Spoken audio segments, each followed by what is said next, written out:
ਅਸੀਂ ਜਾਣਨਾ ਚਾਹੁੰਦੇ ਹਾਂ ਕਿ ਕਵਿਸ਼ਰੀ ਕਲਾ ਕੀ ਹੈ। ਕਵਿਸ਼ਰੀ ਕਲਾ ਸਾਜ਼ਾਂ ਤੋਂ ਗਾਏ ਜਾਣ ਵਾਲਾ ਇੱਕ ਕਹਿ ਲਓ ਕਿ ਫਨ ਆ। ਜਿਵੇਂ ਗਾਇਕ ਲੋਕ ਗਾਉਂਦੇ ਆ ਸਾਜ਼ਾਂ ਦੇ ਨਾਲ, ਤੇ ਇਹਦੇ ਨਾਲ ਜਿਵੇਂ 2 ਜਾਂ 3 ਬੰਦੇ ਜਾਂ 4 ਬੰਦੇ ਜਿਹੜੇ ਆ ਉਹ ਖਲੋ ਕੇ ਜਦੋਂ ਗਾਉਂਦੇ ਆ ਉਹਨੂੰ ਕਵਿਸ਼ਰੀ ਕਿਹਾ ਜਾਂਦਾ ਹੈ। ਕਵਿਸ਼ਰੀ ਬਿਨਾਂ ਸਾਜ਼ਾਂ ਤੋਂ ਗਾਈ ਜਾਣ ਵਾਲੀ ਇੱਕ ਕਲਾ ਹੈ। ਇਹਦੇ ਨਾਲ ਸਾਜ਼ ਨਹੀਂ ਹੁੰਦੇ, ਸਿੰਪਲ 3 ਜਾਂ 4 ਜਣੇ ਖਲੋ ਕੇ ਜਦੋਂ ਬੋਲਦੇ ਆ ਉਹਨੂੰ ਕਵਿਸ਼ਰੀ ਕਿਹਾ ਜਾਂਦਾ ਹੈ।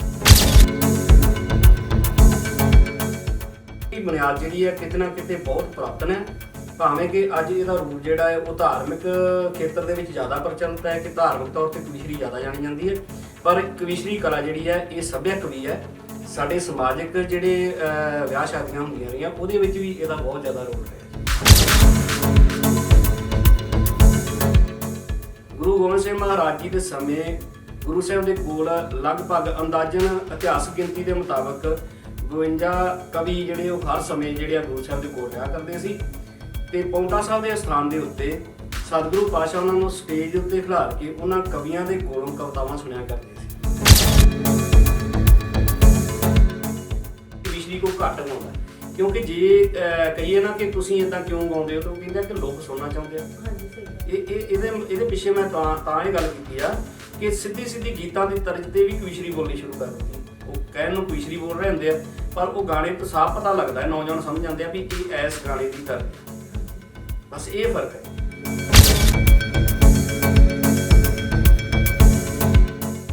ਉਹਨੂੰ ਸਾਰੀਆਂ ਚੀਜ਼ਾਂ ਜਿਹੜੀਆਂ ਨੇ ਉਹ ਬੜੀਆਂ ਵਧੀਆ ਮਿਲਣੀਆਂ ਸ਼ੁਰੂ ਹੋ ਜਾਂਦੀਆਂ। ਉਹਨਾਂ ਦੀ ਸਟੇਜ ਵੀ ਚੰਗੀ ਹੁੰਦੀ ਆ, ਉਹਨਾਂ ਨੂੰ ਸੰਘਰਸ਼ ਵੀ ਘੱਟ ਕਰਨਾ ਪੈਂਦਾ, ਲੋਕਾਂ ਦੇ ਵਿੱਚ ਉਹਨਾਂ ਦੀ ਜਗ੍ਹਾ ਛੇਤੀ ਬਣ ਜਾਂਦੀ ਹੈ। ਅਸੀਂ ਲੰਮੇ ਸਮੇਂ ਤੋਂ ਲੈ ਕੇ ਅੱਜ ਤੱਕ ਸੰਘਰਸ਼ ਕੀਤਾ। ਸੋ ਕਵਿਸ਼ਰੀ ਕਲਾ ਦੇ ਨਾਲ ਸੰਬੰਧਿਤ ਇੱਕ ਤੇ ਕਵਿਸ਼ਰ ਵੀਰਾਂ ਨੂੰ ਕਿ ਸੰਘਰਸ਼ ਨਹੀਂ ਕਦੇ ਵੀ ਛੱਡਣਾ, ਕਿਉਂਕਿ ਕਈ ਵਾਰ ਸਾਡੇ ਵਿੱਚੋਂ ਹੀ ਕਈ ਬੰਦੇ ਐਸੇ ਨਿਕਲ ਕੇ ਤੇ ਉਹ ਗਾਇਕੀ ਲਾਈਨ ਦੇ ਵਿੱਚ ਚਲੇ ਗਏ ਆ।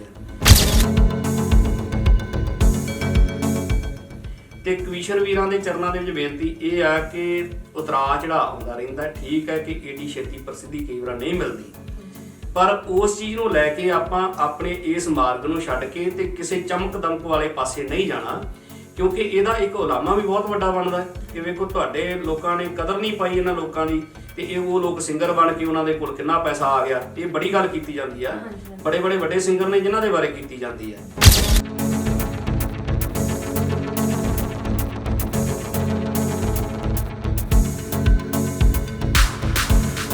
ਤੁਹਾਡਾ ਸਵਾਗਤ ਹੈ ਆਪਣਾ ਪੰਜਾਬ.com ਵਿੱਚ। ਮੈਂ ਤੁਹਾਡੀ ਰੋਜ਼ਦੀਪ ਕੌਰ।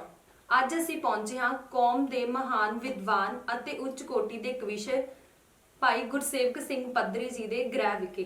ਅੱਜ ਅਸੀਂ ਇਹਨਾਂ ਤੋਂ ਕਵਿਸ਼ਰੀ ਕਲਾ ਬਾਰੇ ਜਾਣਾਂਗੇ। ਸਵਾਗਤ ਹੈ ਤੁਹਾਡਾ ਭਾਈ ਸਾਹਿਬ ਸਾਡੇ ਆਪਣਾ ਪੰਜਾਬ.com ਤੇ। ਵਾਹਿਗੁਰੂ ਜੀ ਕਾ ਖਾਲਸਾ, ਵਾਹਿਗੁਰੂ ਜੀ ਕੀ ਫਤਿਹ। ਖਾਲਸਾ, ਵਾਹਿਗੁਰੂ ਜੀ ਕੀ ਫਤਿਹ। ਭਾਈ ਸਾਹਿਬ ਅਸੀਂ ਜਾਣਨਾ ਚਾਹੁੰਦੇ ਹਾਂ ਕਿ ਕਵਿਸ਼ਰੀ ਕਲਾ ਕੀ ਹੈ। ਕਵਿਸ਼ਰੀ ਕਲਾ ਸਾਜ਼ਾਂ ਤੋਂ ਗਾਏ ਜਾਣ ਵਾਲਾ ਇੱਕ ਕਹਿ ਲਓ ਕਿ ਫਨ ਆ। ਜਿਵੇਂ ਗਾਇਕ ਲੋਕ ਗਾਉਂਦੇ ਆ ਸਾਜ਼ਾਂ ਦੇ ਨਾਲ, ਤੇ ਇਹਦੇ ਨਾਲ ਜਿਵੇਂ 2 ਜਾਂ 3 ਬੰਦੇ ਜਾਂ 4 ਬੰਦੇ ਜਿਹੜੇ ਆ ਉਹ ਖਲੋ ਕੇ ਜਦੋਂ ਗਾਉਂਦੇ ਆ ਉਹਨੂੰ ਕਵਿਸ਼ਰੀ ਕਿਹਾ ਜਾਂਦਾ ਹੈ। ਇਸੇ ਤਰ੍ਹਾਂ ਕਵਿਸ਼ਰੀ ਬਿਨਾਂ ਸਾਜ਼ਾਂ ਤੋਂ ਗਾਈ ਜਾਣ ਵਾਲੀ ਇੱਕ ਕਲਾ ਹੈ। ਇਹਦੇ ਨਾਲ ਸਾਜ਼ ਨਹੀਂ ਹੁੰਦੇ, ਸਿੰਪਲ 3 ਜਾਂ 4 ਜਣੇ ਖਲੋ ਕੇ ਜਦੋਂ ਬੋਲਦੇ ਆ ਉਹਨੂੰ ਕਵਿਸ਼ਰੀ ਕਿਹਾ ਜਾਂਦਾ ਹੈ। ਭਾਈ ਸਾਹਿਬ ਜੀ ਅਸੀਂ ਸੰਗਤ ਨੂੰ ਦੱਸਣਾ ਚਾਹਾਂਗੇ ਕਿ ਕਵਿਸ਼ਰੀ ਕਲਾ ਦੀ ਸ਼ੁਰੂਆਤ ਕਦੋਂ ਹੋਈ। ਹਾਂਜੀ, ਕਵਿਸ਼ਰੀ ਕਲਾ ਦੀ ਜੇ ਬੁਨਿਆਦ ਗਿਣੀ ਜਾਵੇ ਤਾਂ ਉਹ ਸਾਡੇ ਸਮਾਜ ਦੇ ਨਾਲ ਬਹੁਤ ਗਹਿਰੀ ਜੁੜੀ ਹੋਈ ਹੈ। ਪਹਿਲਾਂ ਜਿਵੇਂ ਵਿਆਹਾਂ ਦੇ ਵਿੱਚ ਟੋਟਕੇ ਵਗੈਰਾ ਗਾਏ ਜਾਂਦੇ ਨੇ, ਜਿਵੇਂ ਘੋੜੀਆਂ ਗਾਈਆਂ ਜਾਂਦੀਆਂ, ਸੁਹਾਗ ਗਾਏ ਜਾਂਦੇ ਆ, ਇਸ ਤਰੀਕੇ ਦੇ ਨਾਲ ਫਿਰ ਸਿੱਠਣੀਆਂ ਦਿੱਤੀਆਂ ਜਾਂਦੀਆਂ ਸੀ ਪਹਿਲੇ ਸਮਿਆਂ ਦੇ ਵਿੱਚ। ਫਿਰ ਜ਼ਿਆਦਾਤਰ ਮਾਲਵੇ ਦੇ ਇਲਾਕੇ ਦੇ ਵਿੱਚ ਚੱਲਦਾ ਹੈ ਕਿ ਉਹ ਲੋਕ ਬੋਲੀਆਂ ਪਾਉਂਦੇ ਨੇ, ਬੋਲੀਆਂ ਪਾ ਕੇ ਤੇ ਗੀਤ ਗਾ ਕੇ ਛੰਦਾਂ ਵਾਂਗੂ, ਜਿਵੇਂ ਇੱਕ ਗੀਤ ਹੁੰਦਾ ਛੰਦਾਂ ਵਾਂਗੂ ਗਾ ਕੇ, ਤੇ ਜਿਵੇਂ ਆਮ ਸੱਭਿਅਕ ਪ੍ਰੋਗਰਾਮ ਹੁੰਦੇ ਆ ਨਾ ਸਮਾਜ ਦੇ, ਸਮਾਜਿਕ ਪ੍ਰੋਗਰਾਮ, ਉਹਨਾਂ ਦੇ ਵਿੱਚ ਪਹਿਲਾਂ ਗਾਇਆ ਕਰਦੇ ਸੀ। ਸੋ ਇਹਦੀ ਬੁਨਿਆਦ ਜਿਹੜੀ ਹੈ ਕਿਤੇ ਨਾ ਕਿਤੇ ਬਹੁਤ ਪੁਰਾਤਨ ਹੈ, ਭਾਵੇਂ ਕਿ ਅੱਜ ਇਹਦਾ ਰੂਪ ਜਿਹੜਾ ਹੈ ਉਹ ਧਾਰਮਿਕ ਖੇਤਰ ਦੇ ਵਿੱਚ ਜ਼ਿਆਦਾ ਪ੍ਰਚਲਿਤ ਹੈ ਕਿ ਧਾਰਮਿਕ ਤੌਰ ਤੇ ਕਵਿਸ਼ਰੀ ਜ਼ਿਆਦਾ ਜਾਣੀ ਜਾਂਦੀ ਹੈ। ਪਰ ਕਵਿਸ਼ਰੀ ਕਲਾ ਜਿਹੜੀ ਹੈ ਇਹ ਸੱਭਿਅਕ ਵੀ ਹੈ। ਸਾਡੇ ਸਮਾਜਿਕ ਜਿਹੜੇ ਵਿਆਹ ਸ਼ਾਦੀਆਂ ਹੁੰਦੀਆਂ ਰਹੀਆਂ ਉਹਦੇ ਵਿੱਚ ਵੀ ਇਹਦਾ ਬਹੁਤ ਜ਼ਿਆਦਾ ਰੋਲ ਰਿਹਾ। ਭਾਈ ਸਾਹਿਬ ਜੀ ਸਾਡਾ ਅਗਲਾ ਸਵਾਲ ਇਹ ਹੈ ਕਿ ਕਵਿਸ਼ਰੀ ਕਲਾ ਦਾ ਸਿੱਖ ਧਰਮ ਨਾਲ ਕੀ ਸੰਬੰਧ ਹੈ। ਹਾਂਜੀ, ਬਹੁਤ ਵਧੀਆ ਤੁਸੀਂ ਸਵਾਲ ਕੀਤਾ ਹੈ, ਕਿਉਂਕਿ ਗੁਰੂ ਨਾਨਕ ਸਾਹਿਬ ਮਹਾਰਾਜ ਜੀ ਤੋਂ ਲੈ ਕੇ ਗੁਰਬਾਣੀ ਗਾਉਣ ਦਾ ਜਿਹੜਾ ਚੱਲਣ ਹੈ ਉਹ ਚੱਲਦਾ ਰਿਹਾ ਹੈ। ਇਹ ਭਾਵੇਂ ਕਿ ਭਾਈ ਮਰਦਾਨਾ ਜੀ ਦੇ ਰਬਾਬ ਦਾ ਜ਼ਿਕਰ ਬਹੁਤ ਜ਼ਿਆਦਾ ਆਉਂਦਾ ਹੈ ਤੇ ਜ਼ਿਆਦਾ ਬਾਣੀ ਜਿਹੜੀ ਆ ਗੁਰੂ ਸਾਹਿਬ ਨੇ ਰਾਗਾਂ ਦੇ ਵਿੱਚ ਜਿਹੜੀ ਆ ਉਹ ਰਚੀ ਹੋਈ ਹੈ। ਪਰ ਜਦੋਂ ਆਪਾਂ ਪੰਚਮ ਪਾਤਸ਼ਾਹ ਦੇ ਸਮੇਂ ਦੇ ਵਿੱਚ ਆਉਂਦੇ ਆ ਨਾ ਤੇ ਭੱਟ ਸਾਹਿਬਾਨ ਗੁਰੂ ਸਾਹਿਬ ਦੇ ਕੋਲ ਆਉਂਦੇ ਆ, ਉਹ ਇਸ ਤਰੀਕੇ ਦੇ ਨਾਲ ਸਵਈਏ ਪੜ੍ਹਦੇ ਆ ਜਿਵੇਂ ਕਵੀਸ਼ਰੀ ਬੋਲੀ ਜਾਂਦੀ ਹੈ, ਅਜੋਕੇ ਸਮੇਂ ਜਿਵੇਂ ਕਵੀਸ਼ਰੀ ਬੋਲੀ ਜਾਂਦੀ ਹੈ ਇਸ ਤਰੀਕੇ ਦੇ ਨਾਲ। ਫਿਰ ਜਦੋਂ ਜਿਹੜੇ ਮੀਣੇ ਜਿਨ੍ਹਾਂ ਨੇ ਕੱਚੀ ਬਾਣੀ ਰਚਣੀ ਸ਼ੁਰੂ ਕੀਤੀ ਸੀ, ਉੱਥੇ ਵੀ ਇਤਿਹਾਸਕ ਬੋਲ ਜਿਹੜੇ ਆ ਉਹ ਦਰਜ ਹੋਏ ਮਿਲਦੇ ਨੇ ਕਿ ਮਿਹਰਬਾਨ ਪੁੱਤਰ ਪ੍ਰਿਥੀਏ ਕਾ ਕਵੀਸ਼ਰੀ ਕਰੇ ਕੁਰਬਾਨੀ ਦੀ ਤਰਜ ਦੇ ਉੱਤੇ। ਇਹਦਾ ਮਤਲਬ ਕਿ ਕਵੀਸ਼ਰੀ ਬਹੁਤ ਪੁਰਾਤਨ ਹੈ।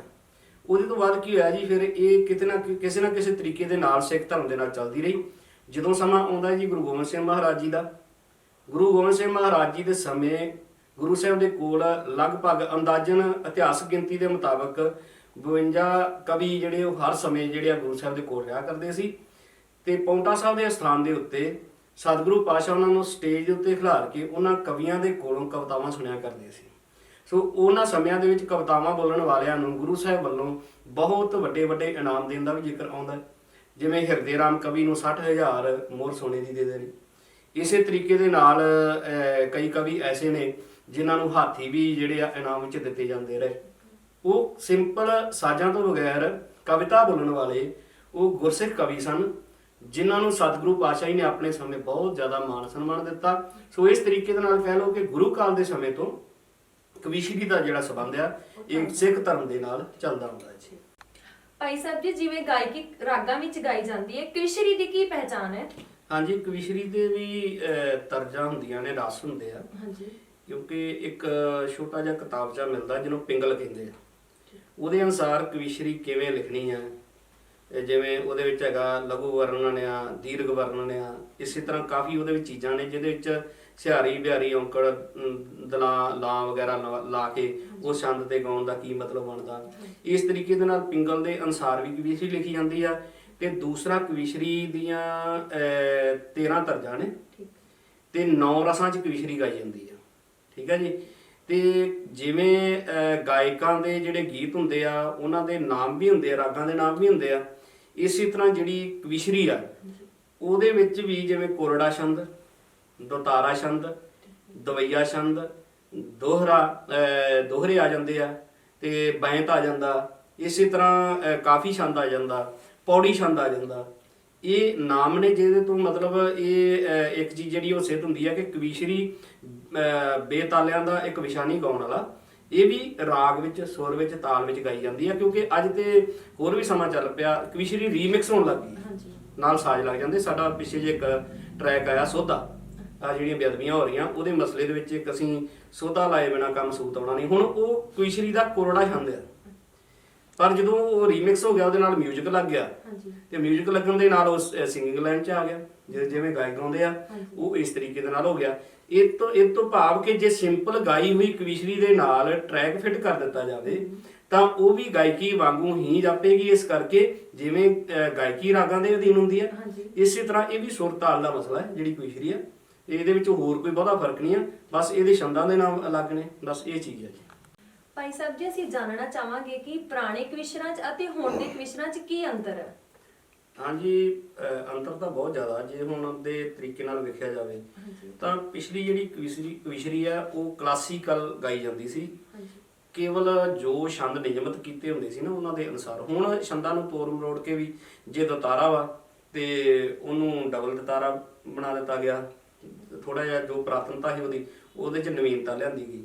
ਦੂਸਰੀ ਗੱਲ, ਜਿਵੇਂ ਝੋਕ ਆ ਉਹਨੂੰ ਅਰਧ ਝੋਕ ਦੇ ਰੂਪ ਵਿੱਚ ਜਿਹੜਾ ਵਾ ਉਹ ਕਰ ਦਿੱਤਾ ਗਿਆ। ਜਿਵੇਂ ਪੂਰਾ ਲੰਮਾ ਛੰਦ ਹੁੰਦਾ ਵਾ, ਉਹਨੂੰ ਸੌਖੇ ਤਰੀਕੇ ਨਾਲ ਗਾਉਣ ਵਾਸਤੇ ਕਹਿ ਲਓ ਕਿ ਅਰਧ ਝੋਕ ਭਾਵ ਅੱਧੀ ਝੋਕ।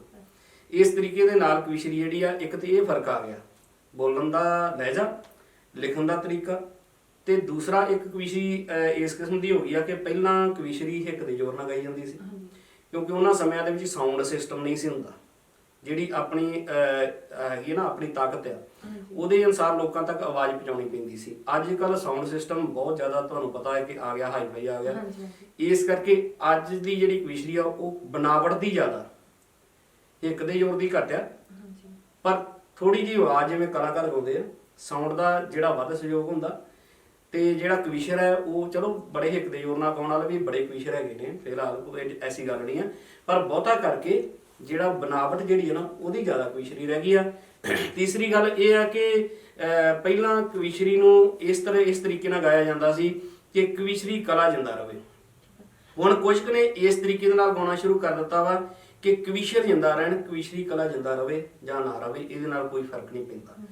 ਭਾਈ ਸਾਹਿਬ ਜੀ, ਜਿਹੜੇ ਫਰਕ ਦੀ ਤੁਸੀਂ ਗੱਲ ਕਰ ਰਹੇ ਹੋ, ਇਹਦੇ ਰਿਗਾਰਡਿੰਗ ਤੁਸੀਂ ਕੋਈ ਉਦਾਹਰਨ ਦੇਣੀ ਚਾਹੋਗੇ? ਹਾਂਜੀ ਹਾਂਜੀ ਬਿਲਕੁਲ। ਮੈਂ ਨਾ ਇੱਕ ਲਿਖ ਰਿਹਾ ਸੀਗਾ ਸ਼ਬਦ ਤੋਂ ਅਜੇ ਥੋੜਾ ਹੀ ਲਿਖਿਆ, ਹਾਂਜੀ, ਉਹਦੇ ਵਿੱਚ ਮੈਂ ਤੁਹਾਡੇ ਨਾਲ ਸਾਂਝਾ ਕਰਨਾ ਚਾਹਾਂਗਾ। ਭੁੱਲ ਗਏ ਕਵੀਸ਼ਰੀ ਕਲਾਸੀਕਲ ਜੀ, ਯੋਗੀ ਜਰਨੈਲ ਬੈਂਕਾ ਬੀਰਬਲ ਜੀ, ਮਸਤ ਸਰੂਪ ਚੋਲਾ ਨਾ ਥਿਆਉਂਦਾ ਏ, ਅਸਲੀ ਕਵੀਸ਼ਰੀ ਕੋਈ ਘੱਟ ਹੀ ਗਾਉਂਦਾ ਏ। ਕੋਰੜੇ ਦੋ ਤਾਰੇ ਦੀਆਂ ਛੱਡ ਤਰਜਾਂ, ਲੱਗੀਆਂ ਕਵੀਸ਼ਰਾਂ ਨੂੰ ਹੋਰ ਮਰਜਾਂ ਤੋਂ ਭਾਵ ਬਿਮਾਰੀਆਂ। ਕੋਰੜੇ ਦੋ ਤਾਰੇ ਦੀਆਂ ਛੱਡ ਤਰਜਾਂ, ਲੱਗੀਆਂ ਕਵੀਸ਼ਰਾਂ ਨੂੰ ਹੋਰ ਮਰਜਾਂ, ਉਹੀ ਗਾਉਣ ਸਭ ਦੇ ਜੋ ਮਨ ਭਾਉਂਦਾ ਹੈ, ਅਸਲੀ ਕਵੀਸ਼ਰੀ ਕੋ ਘੱਟ ਗਾਉਂਦਾ ਹੈ। ਕਿਉਂਕਿ ਜੇ ਕਹੀਏ ਨਾ ਕਿ ਤੁਸੀਂ ਇਦਾਂ ਕਿਉਂ ਗਾਉਂਦੇ ਹੋ, ਤਾਂ ਉਹ ਕਹਿੰਦਾ ਕਿ ਲੋਕ ਸੁਣਨਾ ਚਾਹੁੰਦੇ ਆ। ਹਾਂਜੀ, ਸਹੀ ਗੱਲ। ਇਹਦੇ ਪਿੱਛੇ ਮੈਂ ਤਾਂ ਇਹ ਗੱਲ ਕੀਤੀ ਆ ਕਿ ਸਿੱਧੀ ਗੀਤਾਂ ਦੀ ਤਰਜ਼ ਤੇ ਵੀ ਕਵੀਸ਼ਰੀ ਬੋਲਣੀ ਸ਼ੁਰੂ ਕਰ ਦਿੱਤੀ। ਉਹ ਕਹਿਣ ਨੂੰ ਕਵੀਸ਼ਰੀ ਬੋਲ ਰਹੇ ਹੁੰਦੇ ਆ, ਪਰ ਉਹ ਗਾਣੇ ਤੋਂ ਸਾਫ਼ ਪਤਾ ਲੱਗਦਾ ਹੈ, ਨੌਜਵਾਨ ਸਮਝ ਜਾਂਦੇ ਆ ਵੀ ਇਹ ਇਸ ਗਾਣੇ ਦੀ ਤਰਜ਼ ਹੈ। ਹਾਂਜੀ, ਬਸ ਇਹ ਫਰਕ ਹੈ। ਠੀਕ ਹੈ। ਭਾਈ ਸਾਹਿਬ ਜੀ, ਤੁਸੀਂ ਕਵੀਸ਼ਰੀ ਕਲਾ ਦੀ ਸ਼ੁਰੂਆਤ ਕਦੋਂ ਕੀਤੀ? ਹਾਂਜੀ, ਸਾਡੀ ਕਵੀਸ਼ਰੀ ਕਲਾ ਦੀ ਸ਼ੁਰੂਆਤ ਜਿਹੜੀ ਆ ਜੀ 1997 ਦੇ ਵਿੱਚ ਸਾਡੀ ਪਹਿਲੀ ਕੈਸਟ ਦੁਨੀਆ ਦਾ ਵਾਲੀ ਆ ਗਈ ਸੀ JKR ਕੰਪਨੀ ਦੇ ਵਿੱਚ। ਉਹਦੇ ਤੋਂ ਬਾਅਦ 1998 ਦੇ ਵਿੱਚ ਸਾਡੀ ਦੂਸਰੀ ਕੈਸਟ ਆਈ ਗੁਰੂ ਅਮਰਦਾਸ ਮਹਾਰਾਜ ਜੀ ਦੀ ਸ਼ਾਂਤੀ ਦੇ ਸੋਮੇ। ਤੇ 1999 ਦੇ ਵਿੱਚ ਜਦੋਂ ਖਾਲਸਾ ਪੰਥ ਦਾ 300 ਸਾਲਾ ਸੀ, ਉਦੋਂ ਸਾਡੀ ਤੀਸਰੀ ਜਿਹੜੀ ਕੈਸਟ ਆਈ, ਉਦੋਂ ਟੇਪ ਰਿਕਾਰਡ ਵਾਲੀਆਂ ਫੀਤੇ ਵਾਲੀ ਕੈਸਟ ਹੁੰਦੀ ਸੀ। ਸੋ ਤੀਸਰੀ ਕੈਸਟ ਸਾਡੀ ਆਈ ਉਦੋਂ ਅੰਮ੍ਰਿਤ ਦੀ ਦਾਤ। ਬਸ ਉਹਦੇ ਤੋਂ ਬਾਅਦ ਜਦੋਂ 2000 ਤੋਂ ਉੱਪਰ ਵਾਲਾ ਸਮਾਂ ਚੱਲਦਾ, ਫਿਰ YouTube ਦਾ ਜ਼ਮਾਨਾ ਆ ਗਿਆ, ਫਿਰ ਟਰੈਕ ਰਿਲੀਜ਼ ਹੋਣੇ ਸ਼ੁਰੂ ਹੋ ਗਏ। ਪਹਿਲਾਂ ਕੈਸਟ ਰਿਲੀਜ਼ ਹੁੰਦੀਆਂ ਸੀ, ਉਹਦੇ ਤੋਂ ਬਾਅਦ CD ਰਿਲੀਜ਼ ਹੋਈਆਂ। ਉਹਦੇ ਵਿੱਚ 1984 ਦੇ ਉੱਤੇ ਅਸੀਂ ਮੈਟਰ ਬੋਲਿਆ ਜਿਹੜਾ ਦਿੱਲੀ ਦੇ ਵਿੱਚ ਸਿੱਖ ਕਤਲੇਆਮ ਹੋਇਆ ਸੀ ਨਵੰਬਰ 1984 ਦੇ ਵਿੱਚ, ਸਭ ਤੋਂ ਪਹਿਲਾਂ ਅਸੀਂ ਬੋਲਿਆ। ਉਹਦੇ ਤੋਂ ਪਹਿਲਾਂ ਪੁਰਾਤਨ ਕਵੀਸ਼ਰਾਂ ਨੇ ਬੋਲਿਆ ਸੀ, ਕਿਉਂਕਿ ਉਦੋਂ ਮਾਹੌਲ ਚੱਲਦਾ ਸੀ। ਜਦੋਂ ਉਹਦੇ ਤੋਂ ਬਾਅਦ ਮਾਹੌਲ ਬਦਲ ਗਿਆ, ਬਦਲੇ ਹੋਏ ਮਾਹੌਲ ਤੋਂ ਬਾਅਦ ਅਸੀਂ ਸਭ ਤੋਂ ਪਹਿਲਾਂ ਬੋਲਿਆ। ਉਹਦੇ ਤੋਂ ਬਾਅਦ ਦਵਿੰਦਰਪਾਲ ਸਿੰਘ ਭੁੱਲਰ ਦੇ ਬਾਰੇ ਅਸੀਂ ਇੱਕ ਕੈਸਟ ਜਿਹੜੀ ਆ ਉਹ ਰਿਲੀਜ਼ ਕੀਤੀ, CD ਕੈਸਟ ਜਿਹੜੀ ਆ। ਉਹ ਤੋਂ ਬਾਅਦ ਸਿੰਗਲ ਟਰੈਕ ਰਿਕਾਰਡ ਕਰਨੇ ਸ਼ੁਰੂ ਕੀਤੇ ਜੋ ਅੱਜ ਤੱਕ ਚੱਲ ਰਹੇ ਨੇ। ਅਜੋਕੇ ਸਮੇਂ ਦੇ ਵਿੱਚ ਸਾਡਾ ਕਰਾਂ ਪ੍ਰਣਾਮ ਸ਼ਹੀਦਾਂ ਨੂੰ ਬਹੁਤ ਜ਼ਿਆਦਾ ਫੇਮਸ ਹੈ, ਵਰਲਡ ਫੇਮਸ ਹੈ। ਇਸੇ ਤਰ੍ਹਾਂ ਹੀ ਇੱਕ ਟਰੈਕ ਬਾਬਾ ਬੰਦਾ ਸਿੰਘ ਬਹਾਦਰ ਤੇ, ਉਹ ਵੀ ਕਾਫੀ ਫੇਮਸ ਹੈ। ਇੱਕ ਨਵਾਂ ਟਰੈਕ ਜਿਹੜਾ ਸੋਧਾ ਆਇਆ ਵਾ ਗੁਰੂ ਗ੍ਰੰਥ ਸਾਹਿਬ ਮਹਾਰਾਜ ਜੀ ਦੀ ਬੇਅਦਬੀ ਦੇ ਸੰਬੰਧ ਦੇ ਵਿੱਚ ਕਿ ਸੋਧਾ ਲਾਏ ਬਿਨਾ ਕੰਮ ਸੂਤ ਆਉਣਾ ਨਹੀਂ, ਉਹ ਸਾਡਾ ਲੇਟੈਸਟ ਨਵਾਂ ਟਰੈਕ ਹੈ। ਤੇ ਅੱਗੇ ਹੋਰ ਵੀ ਟਰੈਕ ਜਿਹੜੇ ਉਹ ਤਿਆਰ ਕਰ ਰਹੇ ਹਾਂ ਜੀ। ਠੀਕ ਹੈ ਜੀ। ਹਾਂਜੀ ਭਾਈ ਸਾਹਿਬ ਜੀ, ਕਵੀਸ਼ਰੀ ਕਲਾ ਨਾਲ ਜੁੜੀ ਕੋਈ ਅਹਿਮ ਗੱਲ ਜਿਹੜੀ ਤੁਸੀਂ ਸੰਗਤ ਨਾਲ ਸਾਂਝੀ ਕਰਨੀ ਚਾਹੋ? ਹਾਂਜੀ, ਇੱਕ ਬਹੁਤ ਅਹਿਮ ਮੁੱਦਾ ਹੁਣ ਬਣ ਚੁੱਕਾ ਹੈ, ਕਿਉਂਕਿ ਜਿਹੜੇ ਸਮਿਆਂ ਦੇ ਵਿੱਚ ਅਸੀਂ ਕਵੀਸ਼ਰੀ ਸ਼ੁਰੂ ਕੀਤੀ ਸੀ, ਜਾਂ ਸਾਡੇ ਤੋਂ ਪਹਿਲਾਂ ਜਿਹੜੇ ਕਵੀਸ਼ਰ ਸੀਗੇ ਜਿਨ੍ਹਾਂ ਨੇ ਸੰਘਰਸ਼ ਕੀਤਾ ਕਵੀਸ਼ਰੀ ਜਗਤ ਦੇ ਵਿੱਚ, ਇੱਕ ਤੇ ਹੁੰਦਾ ਨਾ ਕਿ ਕੁਦਰਤੀ ਕੋਈ ਸੰਗਤ ਦੇ ਵਿੱਚ ਮੁਕਾਮ ਬੰਦੇ ਦਾ ਬਣ ਜਾਣਾ, ਕਿਸੇ ਜਥੇ ਦਾ, ਕਿਸੇ ਕਵੀਸ਼ਰ ਦਾ, ਉਹਨੂੰ ਸਾਰੀਆਂ ਚੀਜ਼ਾਂ ਜਿਹੜੀਆਂ ਨੇ ਉਹ ਬੜੀਆਂ ਵਧੀਆ ਮਿਲਣੀਆਂ ਸ਼ੁਰੂ ਹੋ ਜਾਂਦੀਆਂ। ਉਹਨਾਂ ਦੀ ਸਟੇਜ ਵੀ ਚੰਗੀ ਹੁੰਦੀ ਆ, ਉਹਨਾਂ ਨੂੰ ਸੰਘਰਸ਼ ਵੀ ਘੱਟ ਕਰਨਾ ਪੈਂਦਾ, ਲੋਕਾਂ ਦੇ ਵਿੱਚ ਉਹਨਾਂ ਦੀ ਜਗ੍ਹਾ ਛੇਤੀ ਬਣ ਜਾਂਦੀ ਆ। ਅਸੀਂ ਲੰਮੇ ਸਮੇਂ ਤੋਂ ਲੈ ਕੇ ਅੱਜ ਤੱਕ ਸੰਘਰਸ਼ ਕੀਤਾ। ਸੋ ਕਵੀਸ਼ਰੀ ਕਲਾ ਦੇ ਨਾਲ ਸੰਬੰਧਿਤ ਇੱਕ ਤੇ ਕਵੀਸ਼ਰ ਵੀਰਾਂ ਨੂੰ ਕਿ ਸੰਘਰਸ਼ ਨਹੀਂ ਕਦੇ ਵੀ ਛੱਡਣਾ, ਕਿਉਂਕਿ ਕਈ ਵਾਰ ਸਾਡੇ ਵਿੱਚੋਂ ਹੀ ਕਈ ਬੰਦੇ ਐਸੇ ਨਿਕਲ ਕੇ ਤੇ ਉਹ ਗਾਇਕੀ ਲਾਈਨ ਦੇ ਵਿੱਚ ਚਲੇ ਗਏ ਆ। ਜਿਵੇਂ ਸਭ ਤੋਂ ਪੁਰਾਣੇ ਹਰਭਜਨ ਮਾਨ, ਗੁਰਸੇਵਕ ਮਾਨ, ਹਾਂਜੀ, ਉਹਨਾਂ ਦੀ ਗੱਲ ਕੀਤੀ ਜਾ ਸਕਦੀ ਹੈ। ਹੋਰ ਨਿਰਮਲ ਸਿੱਧੂ ਕਲਾਕਾਰ ਹੈ, ਉਹਨਾਂ ਦੀ ਗੱਲ ਕੀਤੀ ਜਾ ਸਕਦੀ ਹੈ। ਦੁਰਗਾ ਰੰਗੀਲਾ ਦੀ ਗੱਲ ਕੀਤੀ ਜਾ ਸਕਦੀ ਹੈ। ਉਹ ਲੋਕ ਪਹਿਲਾਂ ਧਾਰਮਿਕ ਗਾਇਕੀ ਦੇ ਨਾਲ ਜੁੜੇ ਹੋਏ ਸੀ, ਪਰ ਇਧਰੋਂ ਇੰਨਾ ਰਿਸਪੌਂਸ ਨਾ ਮਿਲਿਆ ਸੰਗਤ ਵੱਲੋਂ ਕਹਿ ਲਓ, ਤੇ ਇੰਨੀ ਪ੍ਰਸਿੱਧੀ ਵੀ ਕਹਿ ਲਓ ਕਿ ਨਾ ਮਿਲੀ, ਤੇ ਉਹਨਾਂ ਨੇ ਇਹਦੇ ਨਾਲੋਂ ਗਾਇਕੀ ਵਾਲੇ ਪਾਸੇ ਜਾਣਾ ਜਿਹੜਾ ਹੈ ਉਹ ਜ਼ਿਆਦਾ ਠੀਕ ਸਮਝਿਆ। ਸੰਗਤ ਦੇ ਚਰਨਾਂ 'ਚ ਬੇਨਤੀ ਹੈ ਕਿ ਜਿਹੜੇ ਤੁਹਾਡੇ ਕਵੀਸ਼ਰ ਬੁਲਾਰੇ ਨੇ, ਇਹ ਤੁਹਾਡਾ ਭਵਿੱਖ ਘੜਨ ਵਾਲੇ ਨੇ ਆਉਣ ਵਾਲੇ ਸਮੇਂ ਦਾ। ਸੋ ਇਹਨਾਂ ਦੇ ਫਨ ਦੀ, ਇਹਨਾਂ ਦਾ ਜੋ ਇਹਨਾਂ ਦੀ ਕਲਾ ਹੈ, ਇਹਦੀ ਕਦਰ ਕਰਨੀ ਤੁਹਾਡਾ ਫਰਜ਼ ਹੈ। ਤੇ ਕਵੀਸ਼ਰ ਵੀਰਾਂ ਦੇ ਚਰਨਾਂ ਦੇ ਵਿੱਚ ਬੇਨਤੀ ਇਹ ਆ ਕਿ ਉਤਰਾਅ ਚੜਾਅ ਆਉਂਦਾ ਰਹਿੰਦਾ। ਠੀਕ ਹੈ ਕਿ ਏਡੀ ਛੇਤੀ ਪ੍ਰਸਿੱਧੀ ਕਈ ਵਾਰ ਨਹੀਂ ਮਿਲਦੀ, ਪਰ ਉਸ ਚੀਜ਼ ਨੂੰ ਲੈ ਕੇ ਆਪਾਂ ਆਪਣੇ ਇਸ ਮਾਰਗ ਨੂੰ ਛੱਡ ਕੇ ਤੇ ਕਿਸੇ ਚਮਕ ਦਮਕ ਵਾਲੇ ਪਾਸੇ ਨਹੀਂ ਜਾਣਾ, ਕਿਉਂਕਿ ਇਹਦਾ ਇੱਕ ਉਲਾਮਾ ਵੀ ਬਹੁਤ ਵੱਡਾ ਬਣਦਾ ਹੈ ਕਿ ਵੇਖੋ ਤੁਹਾਡੇ ਲੋਕਾਂ ਨੇ ਕਦਰ ਨਹੀਂ ਪਾਈ ਇਹਨਾਂ ਲੋਕਾਂ ਦੀ, ਤੇ ਇਹ ਉਹ ਲੋਕ ਸਿੰਗਰ ਬਣ ਕੇ ਉਹਨਾਂ ਦੇ ਕੋਲ ਕਿੰਨਾ ਪੈਸਾ ਆ ਗਿਆ। ਇਹ ਬੜੀ ਗੱਲ ਕੀਤੀ ਜਾਂਦੀ ਆ, ਬੜੇ ਵੱਡੇ ਸਿੰਗਰ ਨੇ ਜਿਨ੍ਹਾਂ ਦੇ ਬਾਰੇ ਕੀਤੀ ਜਾਂਦੀ ਹੈ। ਤੇ ਜੇ ਕਿਤੇ ਸਾਡੇ ਵੀਰ ਭਰਾ ਜਿਹੜੇ ਕਵੀਸ਼ਰ ਨੇ, ਢਾਡੀ ਨੇ, ਪ੍ਰਚਾਰਕ ਨੇ, ਉਹ ਸਬਰ ਸੰਤੋਖ ਵਾਲਾ ਜੀਵਨ ਜਿਉਣ, ਤਾਂ ਮੈਂ ਨਹੀਂ ਸਮਝਦਾ, ਕਿਉਂਕਿ ਅਸੀਂ ਬੜੇ ਹੇਠਲੇ, ਅਸੀਂ ਸਾਈਕਲ ਤੋਂ ਕਵੀਸ਼ਰੀ ਸ਼ੁਰੂ ਕੀਤੀ ਹੈ। ਸਾਈਕਲ ਤੇ ਅਸੀਂ 20 25 ਕਿਲੋਮੀਟਰ ਦਾ ਸਫ਼ਰ ਤੈਅ ਕਰਕੇ ਜਾਂਦੇ ਰਹੇ, 2 ਜਣੇ ਹੁੰਦੇ ਸੀ। ਤੇ ਚਲੋ ਪ੍ਰਮਾਤਮਾ ਨੇ ਕਿਰਪਾ ਕੀਤੀ, ਹੌਲੀ ਹੌਲੀ ਸਾਧਨ ਬਦਲਦੇ ਗਏ। ਅੱਜ ਗੱਡੀਆਂ ਨੇ ਕੋਲ, ਜੇ ਜ਼ਿਆਦਾ ਦੂਰ ਜਾਣਾ ਹੋਵੇ ਤੇ ਗੱਡੀ ਕਿਰਾਏ ਤੇ ਕਰ ਲਈਦੀ, ਵੱਡੀ ਕਰ ਲਈਦੀ ਆ। ਜੇ ਮੰਨ ਲਓ ਸਟੇਟ ਤੋਂ ਬਾਹਰ ਜਾਣਾ ਹੈ ਤੇ ਟ੍ਰੇਨ ਹੈ ਜਾਂ ਜਹਾਜ਼ ਹੈ। ਜੇ ਦੇਸ਼ ਤੋਂ ਬਾਹਰ ਜਾਣਾ ਤਾਂ ਵੀ, ਮਤਲਬ ਕਵਿਸ਼ਰੀ ਦਾ ਦਾਇਰਾ ਵਿਸ਼ਾਲ ਹੋ ਗਿਆ ਨਾ, ਪਰ ਵਿਸ਼ਾਲ ਹੋਇਆ ਇੱਕ ਛੋਟੇ ਜਿਹੇ ਸਾਧਨ ਤੋਂ, ਹਾਂਜੀ, ਤੁਰਨ ਤੋਂ। ਜੇ ਚਾਹੀਏ ਆਪਾਂ ਕਿ ਇੱਕਦਮ ਹੀ ਸਾਡੇ ਕੋਲ ਵੱਡੀਆਂ ਗੱਡੀਆਂ ਹੋਣ, ਅਸੀਂ ਤਾਂ ਇਸ ਖੇਤਰ ਵਿੱਚ ਜੁੜੇ ਰਹਿ ਸਕਦੇ ਹਾਂ, ਤਾਂ ਫਿਰ ਇਹ ਗੱਲ ਜਿਹੜੀ ਆ ਸਿੱਖੀ ਦੇ ਦਾਇਰੇ ਵਿੱਚ ਤਾਂ ਨਹੀਂ ਆ ਸਕਦੀ। ਹਾਂ, ਚਮਕਦਮ ਤੋਂ ਪ੍ਰਭਾਵਿਤ ਹੋ ਕੇ ਕੋਈ ਇਸ ਪਾਸੇ ਚਲਿਆ ਜਾਂਦਾ ਹੈ ਤੇ ਉਹ ਉਹਦਾ ਆਪਣਾ ਨਿੱਜੀ ਮਸਲਾ ਹੈ, ਪਰ ਇਹਨੂੰ ਆਪਾਂ ਇਦਾਂ ਨਹੀਂ ਕਹਿ ਸਕਦੇ ਕਿ ਵੇਖੋ ਜੀ ਤੁਹਾਡੇ ਲੋਕਾਂ ਕਦਰ ਨਹੀਂ ਪਾਈ ਉਹ ਤਾਂ ਕਰਕੇ ਚਲੇ ਗਏ। ਉਹਨਾਂ ਦੀਆਂ ਕੁਝ ਆਪਣੀਆਂ ਖਾਹਿਸ਼ਾਂ ਹੋ ਸਕਦੀਆਂ, ਉਹਨਾਂ ਦਾ ਕੁਝ ਆਪਣਾ ਮਨ ਦਾ ਮਸਲਾ ਹੋ ਸਕਦਾ, ਉਹਨਾਂ ਦੀ ਨਹੀਂ ਸੰਤੁਸ਼ਟੀ ਇੱਧਰ ਹੋਈ ਤੇ ਉਹਨਾਂ ਨੇ ਇਸ ਪਾਸੇ ਨੂੰ ਛੱਡ ਕੇ ਦੂਸਰਾ ਪਾਸਾ ਜਿਹੜਾ ਉਹ ਚੁਣ ਲਿਆ।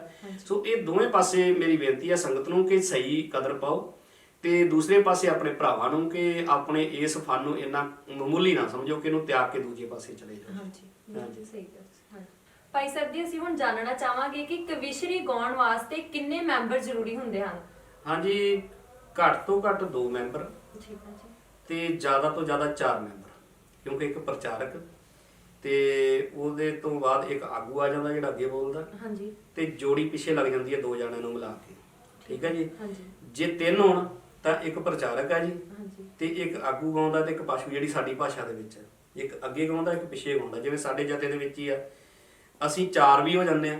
ਜੇ 4 ਹੋਈਏ ਤੇ ਉਹ ਮੈਂਬਰ ਨੇ ਬੇਟਾ ਦਾਸ ਦਾ, ਇੱਕ ਯਾਦਵਿੰਦਰ ਸਿੰਘ ਹੈ, ਇੱਕ ਜਰਨੈਲ ਸਿੰਘ ਹੈ ਬੱਚੀ ਪਿੰਡ ਤੋਂ ਆ, ਤੇ ਇੱਕ ਜੰਗਜੀਤ ਸਿੰਘ ਕੋਲੋਵਾਲ ਤੋਂ। ਸਾਡਾ ਲਿਖਾਰੀ ਵੀ ਆ, ਅਸੀਂ 2 ਲਿਖਾਰੀ ਆ ਜਥੇ ਦੇ ਵਿੱਚ। ਠੀਕ ਹੈ ਜੀ। ਤੇ ਜਿਵੇਂ ਕਹਿ ਲਓ ਕਿ ਅਸੀਂ ਹੱਥੋਂ ਹੱਥੀ ਪ੍ਰਸੰਗ ਵੀ ਲਿਖ ਸਕਦੇ ਹਾਂ, ਵੀ ਜਿਵੇਂ ਬੈਠੇ ਆ ਕਿਤੇ ਤੇ ਸਾਨੂੰ ਐਮਰਜੈਂਸੀ ਕੋਈ ਲੋੜ ਪੈ ਗਈ ਆ, ਕੋਈ ਪ੍ਰਸੰਗ ਕਿਸੇ ਨੇ ਮੰਗ ਲਿਆ ਤਾਂ 1-2 ਲਿਖ ਦਿੰਦੇ, 1-2 ਮੈਂ ਲਿਖ ਦੇਣਾ, 4-5 ਛੰਦ ਜਿਹੜੇ ਸਾਡੇ ਹੋ ਜਾਂਦੇ ਆ। ਸੋ ਇਸ ਤਰੀਕੇ ਦੇ ਨਾਲ ਜੇ 4 ਹੋਈਏ ਤਾਂ ਇਸ ਤਰੀਕੇ ਨਾਲ ਕਵਿਸ਼ਰੀ ਕਰ ਲੈਂਦੇ ਆ, ਤੇ ਜੇ 2 ਹੋਈਏ ਤਾਂ ਘੱਟੋ ਘੱਟ ਇੱਕ ਜਣਾ ਪ੍ਰਚਾਰ ਕਰਕੇ ਦੂਸਰਾ ਛੰਦ ਸ਼ੁਰੂ ਕਰ ਦਿੰਦਾ, ਤੇ ਜਿਹੜਾ ਪ੍ਰਚਾਰਕ ਆ ਉਹਦੇ ਮਗਰ ਲੱਗ ਕੇ ਤੇ ਫਿਰ 2 ਜਣੇ ਵੀ ਬੋਲ ਦਿੰਦੇ ਆ। ਠੀਕ ਆ ਜੀ। ਹਾਂਜੀ ਪੱਤਰੀ ਸਾਹਿਬ ਜੀ, ਅਸੀਂ ਜਾਣਨਾ ਚਾਹਾਂਗੇ ਕਿ ਸੰਗਤਾਂ ਵਿੱਚ ਕਿੰਨੀ ਕੁ ਜਾਗਰੂਕਤਾ ਹੈ ਕਵਿਸ਼ਰੀ ਦੇ ਪ੍ਰਤੀ? ਹਾਂਜੀ, ਜਾਗਰੂਕਤਾ ਤੇ ਬਹੁਤ ਆ ਜੀ। ਹੁਣ ਇਸ ਵੇਲੇ ਜੇ ਸੋਚਿਆ ਜਾਵੇ ਤੇ ਕਵਿਸ਼ਰਾਂ ਨੂੰ ਬੜੇ ਵੱਡੇ ਇਨਾਮ ਦਿੱਤੇ ਜਾ ਰਹੇ ਆ, ਸੋਨੇ ਦੀਆਂ ਢਾਡੀਆਂ ਨੂੰ ਦਿੱਤੀਆਂ ਜਾ ਰਹੀਆਂ, ਕਵਿਸ਼ਰਾਂ ਨੂੰ ਸੋਨੇ ਦੇ ਪੈਨ ਦਿੱਤੇ ਜਾ ਰਹੇ ਆ, ਇਸੇ ਤਰ੍ਹਾਂ ਮੈਡਲ ਦਿੱਤੇ ਜਾ ਰਹੇ ਆ ਸੋਨੇ ਦੇ। ਸੋ ਸੰਗਤਾਂ ਵਿੱਚ ਜਾਗਰੂਕਤਾ ਹੈ ਤਾਂ ਹੀ ਦਿੱਤੇ ਜਾ ਰਹੇ ਨਾ। ਤੇ ਦੂਸਰੀ ਗੱਲ ਇਹ ਆ ਕਿ ਜਿਹੜਾ ਧਿਆਨ ਹੁੰਦਾ ਨਾ ਉਹ ਅਸੀਂ ਖਿੱਚਣਾ ਹੁੰਦਾ, ਜਿਹੜੇ ਕਵਿਸ਼ਰ ਆ ਅਸੀਂ। ਹਾਂਜੀ, ਸਾਡਾ ਫਰਜ਼ ਇਹ ਹੋਣਾ ਚਾਹੀਦਾ ਹੈ ਕਿ ਜਿੱਥੇ ਸਾਨੂੰ ਪ੍ਰਸਿੱਧੀ ਚਾਹੀਦੀ ਹੈ ਨਾ, ਉਹਦਾ ਜਿਹੜਾ ਤਰੀਕਾ ਉਹ ਸ਼ਾਰਟਕਟ ਨਹੀਂ ਹੋਣਾ ਚਾਹੀਦਾ, ਵੀ ਆਪਾਂ ਛੋਟਾ ਰਸਤਾ ਕੋਈ ਚੁਣ ਕੇ ਤੇ ਆਪਣੀ ਕਲਾ ਨੂੰ ਛੱਡ ਕੇ ਤੇ ਛੇਤੀ ਪ੍ਰਸਿੱਧੀ ਵਾਲੇ ਪਾਸੇ ਜਾਣ ਵਾਲਾ ਕੰਮ ਨਾ ਕਰੀਏ। ਲੋਕਾਂ ਨੂੰ ਅਸਲ ਸੱਚ ਸੁਣਾਈਏ। ਜਿਵੇਂ ਸਾਡੇ ਪ੍ਰਸੰਗ ਹੁੰਦੇ ਆ, ਜਿਵੇਂ ਤੱਥ ਅਸੀਂ ਲੈ ਕੇ ਚੱਲਦੇ ਹਾਂ ਇਤਿਹਾਸਕ, ਜਿਵੇਂ ਗੁਰੂ ਨਾਨਕ ਸਾਹਿਬ ਦੇ ਪ੍ਰਸੰਗ ਨੇ ਤਾਂ ਅਸੀਂ ਭਾਈ ਗੁਰਦਾਸ ਜੀ ਨੂੰ ਨਾਲ ਲੈ ਕੇ ਚੱਲਦੇ ਹਾਂ। ਗੁਰਬਾਣੀ ਦੇ ਹਵਾਲੇ ਜਿਹੜੇ ਆ, ਕਸਵੱਟੀ ਤੇ ਪਰਖੀਦਾ ਹੈ ਕਿ ਕਿਤੇ ਸਾਡੀ ਬੋਲੀ ਚੀਜ਼ ਸੰਗਤਾਂ ਦਾ ਨੁਕਸਾਨ ਤਾਂ ਨਹੀਂ ਕਰੂਗੀ। ਜਾਗਰੂਕਤਾ ਤੇ ਤਾਂ ਹੀ ਆਊਗੀ ਨਾ ਜੇ ਅਸੀਂ ਵੀ ਸੋਚੀ ਬੈਠੇ ਹਾਂ ਕਿ ਅਸੀਂ ਅੱਖਾਂ ਉਨੀਆਂ ਕੁ ਖੋਲ੍ਹਣੀਆਂ ਨੇ ਜਿੰਨੀਆਂ ਕੁ ਸਾਡੇ ਤੱਕ ਹੀ ਰਹਿਣ। ਜਿਵੇਂ ਅੱਜ ਤੱਕ ਅਖੌਤੀ ਸਾਧ ਬਾਬਿਆਂ ਨੇ ਕੀਤਾ, ਉਹਨਾਂ ਨੇ ਇੰਨਾ ਕੀ ਗਿਆਨ ਲੋਕਾਂ ਨੂੰ ਦਿੱਤਾ ਜਿੰਨਾ ਕੁ ਲੋਕ ਉਹਨਾਂ ਦੇ ਨਾਲ ਜੁੜੇ ਰਹਿਣ। ਉਹਦੇ ਤੋਂ ਅੱਗੇ ਉਹਨਾਂ ਗਿਆਨ ਦੇਣ ਦੀ ਕੋਸ਼ਿਸ਼ ਨਹੀਂ ਕੀਤੀ ਕਿ ਲੋਕ ਸਾਡੇ ਤੋਂ ਅੱਗੇ ਲੰਘ ਕੇ ਗੁਰੂ ਗ੍ਰੰਥ ਸਾਹਿਬ ਮਹਾਰਾਜ ਜੀ ਨਾਲ ਜੁੜਨ। ਇਸੇ ਤਰ੍ਹਾਂ ਕਿਤੇ ਨਾ ਕਿਤੇ ਕੁਛ ਨਾ ਕੁਛ ਐਸਾ ਚੱਲ ਰਿਹਾ ਹੈ ਕਿ ਜਿਵੇਂ ਕਹਿ ਲਓ ਕਿ ਮੱਖੀ ਤੇ ਮੱਖੀ ਮਾਰਨ ਵਾਲਾ ਚੱਕਰ। ਪ੍ਰਸਿੱਧੀ ਉਹਨਾਂ ਨੂੰ ਵੀ ਮਿਲ ਜਾਂਦੀ ਹੈ ਜਿਨ੍ਹਾਂ ਦੀ ਆਪਣੀ ਕੋਈ ਲਿਖਤ ਨਹੀਂ ਹੈਗੀ, ਆਪਣੀ ਕੋਈ ਮਿਹਨਤ ਨਹੀਂ ਹੈਗੀ। ਪਿਛਲਾ ਜੋ ਲਿਖਿਆ ਆ ਰਿਹਾ ਹੈ ਉਸੇ ਅਨੁਸਾਰ ਬੋਲ ਰਿਹਾ, ਪਰ ਪ੍ਰਸਿੱਧ ਉਹ ਵੀ ਹੋ ਰਿਹਾ। ਹਾਂਜੀ, ਦੂਸਰੇ ਪਾਸੇ ਪ੍ਰਸਿੱਧੀ ਉਹਨਾਂ ਨੂੰ ਨਹੀਂ ਮਿਲ ਰਹੀ ਜਿਨ੍ਹਾਂ ਦੀਆਂ ਆਪਣੀਆਂ ਲਿਖਤਾਂ ਨੇ, ਜਿਹੜੇ ਆਪ ਖੋਜ ਕਰਕੇ ਉਹਦੇ ਤੋਂ ਬਾਅਦ ਕੁਝ ਸਟੇਜ ਤੇ ਲੈ ਕੇ ਆ ਰਹੇ ਆ। ਇੱਥੇ ਥੋੜੀ ਜਿਹੀ ਘਾਟ ਜ਼ਰੂਰ ਮਹਿਸੂਸ ਹੁੰਦੀ ਆ ਕਿ ਇਹ ਵੀ ਵੇਖਣਾ ਚਾਹੀਦਾ ਹੈ ਕਿ ਜਿਹੜਾ ਬੰਦਾ ਸਟੇਜ ਉੱਤੇ ਗਾ ਰਿਹਾ ਕੀ ਉਹਦਾ ਆਪਣਾ ਲਿਖਿਆ, ਹਾਂਜੀ, ਕੀ ਉਹਦੀ ਆਪਣੀ ਖੋਜ ਹੈ, ਕਿ ਉਹ ਕਿਸੇ ਦਾ ਲਿਖਿਆ ਤਾਂ ਨਹੀਂ ਬੋਲ ਰਿਹਾ। ਫਿਰ ਸੰਗਤ ਵਿੱਚ ਇੰਨੀ ਕੁ ਜਾਗਰੂਕਤਾ ਜਿਹੜੀ ਹੋਰ ਚਾਹੀਦੀ ਹੈ ਕਿ ਜੋ ਬੋਲ ਰਿਹਾ ਉਹਨੂੰ ਗੁਰਬਾਣੀ ਦੀ ਕਸਵੱਟੀ ਉੱਤੇ ਤੇ ਇਤਿਹਾਸ ਦੀ ਕਸਵੱਟੀ ਉੱਤੇ ਆਪ ਵੀ ਪਰਖ ਕੇ ਵੇਖਣ। ਕਿਤੇ ਕੋਈ ਐਸਾ ਨਾ ਸੁਣਾ ਜਾਵੇ ਕਿ ਸਾਡੇ ਬੱਚੇ ਸੁਣ ਲੈਣ ਤੇ ਉਹਨਾਂ ਦੇ ਜੀਵਨ ਵਿੱਚ ਪੱਕਾ ਹੋ ਜਾਵੇ। ਉਹ ਕੱਲ ਨੂੰ ਜਦੋਂ ਉਹਨਾਂ ਨੂੰ ਕੋਈ ਸਹੀ ਗੱਲ ਦੱਸੇ ਤਾਂ ਉਹ ਕਹਿਣ ਲੈ ਅਸੀਂ ਤੇ ਅਜੇ ਤੱਕ ਸੁਣਿਆ ਨਹੀਂ, ਅਸੀਂ ਵਿਆਹ ਸੁਣਦੇ ਆ ਰਹੇ। ਸਾਡੇ ਨਾਲ ਐਸਾ ਹੁੰਦਾ ਬਿਲਕੁਲ ਸਹੀ। ਜਦੋਂ ਕੋਈ ਨਵੀਂ ਗੱਲ ਦੱਸਦੇ ਆ ਨਾ ਤੇ ਲੋਕ ਉਹਦਾ ਪ੍ਰਮਾਣ ਮੰਗਦੇ ਆ ਕਿ ਦੱਸੋ ਸਾਨੂੰ ਉਦਾਹਰਨ ਏਦਾਂ ਕਿਵੇਂ ਹੋ ਸਕਦਾ, ਅਸੀਂ ਤੇ ਸਾਡੀ ਸਾਰੀ ਜ਼ਿੰਦਗੀ ਲੰਘ ਗਈ, ਅਸੀਂ ਇਦਾਂ ਸੁਣਦੇ ਆ ਰਹੇ ਹਾਂ। ਸੋ ਜਾਗਰੂਕਤਾ ਹੈ, ਪਰ ਥੋੜੀ ਜੀ ਅਜੇ ਹੋਰ ਲੋੜ ਹੈ ਕਿ ਆਪਾਂ ਵੇਖੀਏ, ਛਾਨਣੀ ਲਾਈਏ, ਕਸਵੱਟੀ ਲਾਈਏ ਕਿ ਕੀ ਅਗਲਾ ਬੰਦਾ ਸਹੀ ਕੰਮ 'ਚ ਕਰ ਰਿਹਾ ਹਾਂਜੀ ਜੇ ਉਹਦਾ ਮਾਣ ਸਨਮਾਨ ਬਣਦਾ ਹੈ ਤੇ ਕਰੋ, ਕੋਈ ਇਤਰਾਜ਼ ਨਹੀਂ ਹੋ ਰਿਹਾ ਜੀ, ਬਹੁਤ ਵਧੀਆ ਹੋ ਰਿਹਾ। ਹਾਂਜੀ ਸੋ ਇਹ ਮੇਰੇ ਵਿਚਾਰ ਨੇ ਜੀ ਇਸ। ਠੀਕ। ਹਾਂਜੀ ਪੱਧਰੀ ਸਾਹਿਬ, ਪੰਜਾਬ ਅਤੇ ਪੰਜਾਬੀਅਤ ਨੂੰ ਕਵਿਸ਼ਰੀ ਦੀ ਕੀ ਦੇਣ ਹੈ? ਹਾਂਜੀ, ਬਹੁਤ ਵਧੀਆ ਸਵਾਲ ਕੀਤਾ, ਕਿਉਂਕਿ ਧਰਮ ਦੇ ਸੰਬੰਧ ਵਿੱਚ ਤਾਂ ਆਪਾਂ ਕਾਫੀ ਗੱਲਾਂ ਕਰ ਰਹੀਆਂ। ਹਾਂਜੀ ਹੁਣ ਪੰਜਾਬ ਤੇ ਪੰਜਾਬੀਅਤ ਦੀ ਗੱਲ ਕਰ ਲਈਏ, ਕਿਉਂਕਿ ਹਰ ਚੀਜ਼ ਦੇ ਨਾ ਕੋਈ ਅਲੱਗ-ਅਲੱਗ ਪਹਿਲੂ ਹੁੰਦੇ ਆ, ਜਿਵੇਂ ਸਿੱਕੇ ਦੇ ਦੋ ਪਹਿਲੂ ਹੁੰਦੇ ਆ ਨਾ, ਹਾਂਜੀ ਇਸੇ ਤਰੀਕੇ ਦੇ ਨਾਲ ਕਵਿਸ਼ਰੀ ਜਿਹੜੀ ਆ ਪੰਜਾਬ ਤੇ ਪੰਜਾਬੀਅਤ ਵਾਸਤੇ ਬਹੁਤ ਵੱਡਾ ਰੋਲ ਰੱਖਦੀ ਹੈ। ਕੁਝ ਸਾਡੇ ਸਾਕੇ ਐਸੇ ਹੋਏ ਨੇ, ਜਿਵੇਂ ਪੰਜਾਬੀ ਸੂਬਾ ਮੋਰਚਾ ਲੱਗਾ, ਉਹ ਪੰਜਾਬ ਦਾ ਮੋਰਚਾ ਸੀ। ਪਾਣੀਆਂ ਦਾ ਮੋਰਚਾ ਲੱਗਾ, ਉਹ ਪੰਜਾਬ ਦੀ ਜ਼ਮੀਨ ਦੇ ਨਾਲ, ਪੰਜਾਬੀਅਤ ਦੇ ਨਾਲ ਜੁੜਿਆ ਹੋਇਆ ਮਸਲਾ ਸੀ। ਇਸੇ ਤਰ੍ਹਾਂ ਉਹਦੇ ਤੋਂ ਪਹਿਲਾਂ ਜੇ ਆਪਾਂ ਚਲੇ ਜਾਈਏ ਤੇ ਸਾਕਾ ਇੱਥੇ ਹੋਇਆ ਜੀ, ਗੁਰੂ ਕਾ ਬਾਗ ਹੋਇਆ। ਹਾਂਜੀ ਗੁਰੂ ਕਾ ਬਾਗ। ਹਾਂਜੀ, ਉਹਦੇ ਵਿੱਚ ਵੀ ਕਿਤੇ ਨਾ ਕਿਤੇ ਆਜ਼ਾਦੀ ਦੇ ਨਾਲ ਜੁੜੀ ਹੋਈ ਗੱਲ ਸੀ, ਪੰਜਾਬ ਤੇ ਪੰਜਾਬੀਅਤ ਦੀ ਸੀ, ਧਰਮ ਨਹੀਂ ਸੀ, ਪਰ ਆਜ਼ਾਦੀ ਦਾ ਵੀ ਉਹਦੇ ਵਿੱਚ ਬਹੁਤ ਵੱਡਾ ਹੈਗਾ ਸੀਗਾ, ਮਤਲਬ ਕਿ ਆਜ਼ਾਦੀ ਵੀ ਇਹਨਾਂ ਗੋਰਿਆਂ ਕੋਲੋਂ, ਅੰਗਰੇਜ਼ਾਂ ਕੋਲੋਂ ਚਾਹੀਦੀ ਹੈ। ਸੋ ਉਹ ਜਿਹੜੀਆਂ ਚੀਜ਼ਾਂ ਸੀ ਨਾ, ਉਸ ਸਮੇਂ ਉਦੋਂ ਦੇ ਕਵਿਸ਼ਰਾਂ ਨੇ ਸੰਭਾਲੀਆਂ, ਬੋਲੀਆਂ, ਤੇ ਅੱਜ ਦੇ ਕਵਿਸ਼ਰ ਵੀ ਉਹਨਾਂ ਚੀਜ਼ਾਂ ਨੂੰ ਬੋਲਦੇ ਆ ਸਟੇਜਾਂ ਦੇ ਉੱਤੇ। ਸੋ ਸਾਨੂੰ ਪਤਾ ਲੱਗਦਾ ਜਦੋਂ ਹੁਣ ਪੰਜਾਬ ਦੇ ਹੱਕਾਂ ਦੀ ਗੱਲ, ਹੁਣ ਕਿਸਾਨ ਬੈਠੇ ਹੋਏ ਆ ਦਿੱਲੀ ਮੋਰਚੇ ਦੇ ਉੱਤੇ, ਤੇ ਉੱਥੇ ਜਦੋਂ ਕੋਈ ਬੁਲਾਰਾ ਜਿਹਨੂੰ ਥੋੜਾ ਜਿਹਾ ਪਤਾ ਹੈ ਨਾ, ਸੋਝੀ ਆ, ਤਾਂ ਉਹ ਉਸ ਸਮੇਂ ਦੀਆਂ ਜਿਹੜੀਆਂ ਕਵਿਤਾਵਾਂ ਨੇ ਉਹਨਾਂ ਨੂੰ ਲੋਕਾਂ ਅੱਗੇ ਪੜ੍ਹ ਕੇ ਸੁਣਾਉਂਦੇ ਆ। ਇੱਕ ਕਰਤਾਰ ਸਿੰਘ ਸਰਾਭਾ ਜੀ ਦੀ ਅਨਕੰਪਲੀਟ ਕਵਿਤਾ ਹੈ, ਜਿਹੜੀ ਉਹਨਾਂ ਸਾਰਿਆਂ ਨੇ ਫਾਂਸੀ ਦੇ ਚੜ੍ਹਨ ਤੋਂ ਪਹਿਲਾਂ ਲਿਖੀ ਤੇ ਬੋਲੀ। ਲਿਖੀ ਵੀ ਉਹਨਾਂ ਨੇ ਅਲੱਗ-ਅਲੱਗ, ਇੱਕ ਲਾਈਨ ਕਿਸੇ ਨੇ ਬੋਲ ਦਿੱਤੀ, ਇੱਕ ਲਾਈਨ ਸਰਾਭਾ ਜੀ ਨੇ ਬੋਲ ਦਿੱਤੀ, ਉਹ ਲਿਖੀ ਗਈ। ਇਹਦਾ ਅਨਕੰਪਲੀਟ ਉਹਨੂੰ ਤਾਂ ਕਿਹਾ ਜਾਂਦਾ ਕਿ ਉਹ ਕੰਪਲੀਟ ਨਹੀਂ ਹੈ ਪੂਰੀ ਕਵਿਤਾ, ਮਤਲਬ ਉਹ ਜਿੱਦਾਂ ਹਿੰਦਵਾਸੀ ਰੱਖਣਾ ਯਾਦ ਸਾਨੂੰ, ਇਦਾਂ ਕਰਕੇ ਕਵਿਤਾ ਹੈਗੀ ਆ। ਸੋ ਇਸ ਤਰੀਕੇ ਦੇ ਨਾਲ ਇਹ ਜਿਹੜਾ ਕਾਵਿ ਆ, ਇਹਨੇ ਪੰਜਾਬ ਨੂੰ ਤੇ ਪੰਜਾਬੀਅਤ ਨੂੰ ਵੀ ਬਹੁਤ ਕੁਝ ਦਿੱਤਾ ਹੈ, ਇਸ ਕਰਕੇ ਇਹਦੀ ਦੇਣ ਆ ਜੀ ਬਹੁਤ ਵੱਡੀ। ਠੀਕ ਹੈ ਪੱਧਰੀ ਸਾਹਿਬ ਜੀ, ਤੁਹਾਡਾ ਬਹੁਤ-ਬਹੁਤ ਧੰਨਵਾਦ। ਤੁਸੀਂ ਆਪਣਾ ਕੀਮਤੀ ਸਮਾਂ ਕੱਢ ਕੇ ਆਪਣਾ punjab.com ਨੂੰ ਸਮਾਂ ਦਿੱਤਾ। ਅਖੀਰ ਤੇ ਤੁਸੀਂ ਸੰਗਤ ਨੂੰ ਕੀ ਸੰਦੇਸ਼ ਦੇਣਾ ਚਾਹੋਗੇ? ਹਾਂਜੀ, ਤੁਹਾਡਾ ਵੀ ਧੰਨਵਾਦ ਭੈਣ ਜੀ ਰੋਜਦੀਪ ਕੌਰ ਜੀ, ਤੁਸੀਂ ਸਾਡੇ ਕੋਲ ਆਏ ਹੋ, ਤੇ ਸਮੁੱਚੀ ਟੀਮ ਦਾ, ਆਪਣਾ punjab.com ਦੀ ਪੂਰੀ ਟੀਮ ਦਾ ਬਹੁਤ-ਬਹੁਤ ਧੰਨਵਾਦ। ਜਿੱਥੋਂ ਤੱਕ ਸੰਗਤ ਨੂੰ ਸੰਦੇਸ਼ ਦੇਣ ਦੀ ਗੱਲ ਹੈ, ਸੰਦੇਸ਼ ਤੇ ਚਲੋ ਆਪਾਂ ਦੇ ਚੁੱਕੇ ਹਾਂ। ਹੁਣ ਮੈਂ ਆਪਣੇ ਵੱਲੋਂ ਇੱਕ ਮੈਸੇਜ ਪੂਰੀ ਕੌਮ ਨੂੰ ਦੇਣਾ ਚਾਹਾਂਗਾ ਕਿ ਅੱਜ ਜੋ ਸਭ ਤੋਂ ਵੱਡਾ ਮਸਲਾ ਹੈ ਉਹ ਹੈ ਕਿ ਆਗੂ ਦੀ ਘਾਟ। ਹਾਂਜੀ, ਤੇ ਉਹਦੇ ਬਾਰੇ ਬਸ ਮੈਂ ਦੋ ਲਾਈਨਾਂ ਕਹਿ ਕੇ ਤੇ ਫਿਰ ਖਿਮਾ ਮੰਗਣੀ ਹੈ ਸਾਰੀ ਸੰਗਤ ਦੇ ਕੋਲੋਂ, ਕਿ ਆਗੂ ਜਿਹੜਾ ਹੈ ਨਾ, ਉਹਦੇ ਨਾਲੋਂ ਸਾਨੂੰ ਧਰਮ ਪਿਆਰਾ ਚਾਹੀਦਾ ਵਾ। ਆਗੂ ਦੇ ਆਉਂਦੇ ਜਾਂਦੇ ਰਹਿੰਦੇ ਸਮੇਂ ਦੇ ਨਾਲ, ਸੋ ਆਪਾਂ ਲੰਮੀ ਗੱਲ ਨਹੀਂ ਕਰਦੇ। ਹਾਂਜੀ, ਇਹ ਗਾ ਕੇ ਮੈਂ ਸੁਣਾਉਣਾ ਚਾਹੁੰਦਾ। ਜ਼ਰੂਰ। ਗੱਲ ਹੈ ਜ਼ਰੂਰੀ ਕੁਝ ਕਰੀਏ ਵਿਚਾਰ ਜੀ, ਆਪਸ ਦੇ ਵਿੱਚ ਬਾਣੇ ਜਿਸ ਨਾ ਪਿਆਰ ਜੀ, ਆਪਸ ਦੇ ਵਿੱਚ ਬਾਣੇ ਜਿਸ ਨਾ ਪਿਆਰ ਜੀ। ਪੰਥ ਸਿੱਖੀ ਵਾਲਾ ਨਿਰਮਲ ਨਿਆਰਾ ਚਾਹੀਦਾ, ਸਿੱਖੀ ਵਾਲਾ ਨਿਰਮਲ ਨਿਆਰਾ ਚਾਹੀਦਾ ਜੀ ਸਾਨੂੰ ਆਗੂਆਂ ਨੂੰ, ਆਗੂਆਂ ਤੋਂ ਧਰਮ ਪਿਆਰਾ ਚਾਹੀਦਾ ਜੀ ਸਾਨੂੰ ਆਗੂਆਂ ਤੋਂ।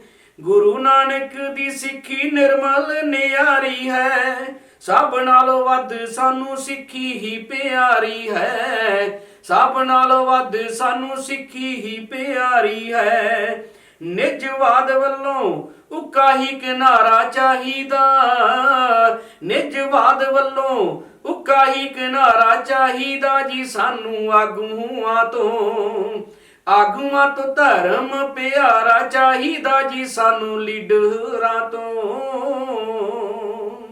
ਸੋ ਇਹ ਮੇਰੇ ਵੱਲੋਂ ਇੱਕ ਪਿਆਰ ਭਰੀ ਭੇਟ ਹੀ ਕਹਿ ਲਓ ਸੰਗਤ ਦੇ ਨਾਮ। ਸੋ ਅਖੀਰ ਦੇ ਵਿੱਚ ਮੈਂ ਆਪ ਜੀ ਦੀ ਪੂਰੀ ਟੀਮ ਦਾ ਫਿਰ ਤੋਂ ਧੰਨਵਾਦ ਕਰਦਾ, ਆਪਣਾ ਪੰਜਾਬ ਚੈਨਲ ਦਾ ਵੀ ਬਹੁਤ-ਬਹੁਤ ਧੰਨਵਾਦ ਕਰਦਾ, ਆਪਣਾ punjab.com ਦਾ। ਸੋ ਇਤਨੀ ਸੇਵਾ ਪ੍ਰਵਾਨ ਕਰਿਓ ਜੀ। ਵਾਹਿਗੁਰੂ ਜੀ ਕਾ ਖਾਲਸਾ, ਵਾਹਿਗੁਰੂ ਜੀ ਕੀ ਫਤਿਹ।